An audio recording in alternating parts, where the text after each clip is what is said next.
Hello, কি খবর? কেমন আছো সবাই? Welcome to my another blog. I know একটু ব্লগ দিতে লেট হয়ে যাচ্ছে আজকাল, কিন্তু আমি এটাও জানি যে তোমরা ভালোবাসা দিতে কিচ্ছু কম করছো না।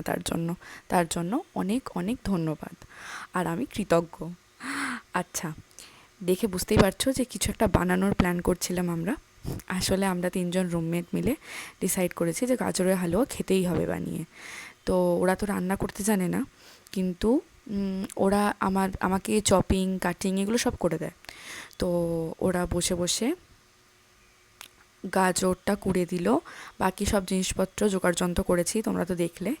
দেন এবারে আমি অ্যাকচুয়ালি ভয়েস রেকর্ড করছিলাম, কোনো কারণে এই ভয়েসটা চলে গেছে। এটা হচ্ছে যে আমাদের তিনজনের মধ্যে আমরা দুজন ম্যাক্সিমাম কাজ করেছি, আর একজন যে আছে সে অত কাজ করেনি। সেটা নিয়ে আর কি ওকে লেগ পুল করছিলাম আর হাসাহাসি করছিলাম, আর সেটাও বুঝে গেছে। ওরা তো বাংলা বোঝে না, কিন্তু সেই দিনকে কথাটা বুঝে গেছিলো, আর সেটা নিয়ে প্রচণ্ড হাসাহাসি হচ্ছিলো।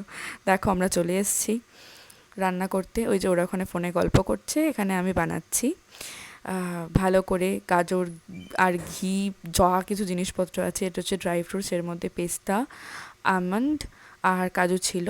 সব ভালো করে ভেজে এই যে আমার গাজরের হালুয়া রেডি, আর অপূর্ব খেতে হয়েছিল।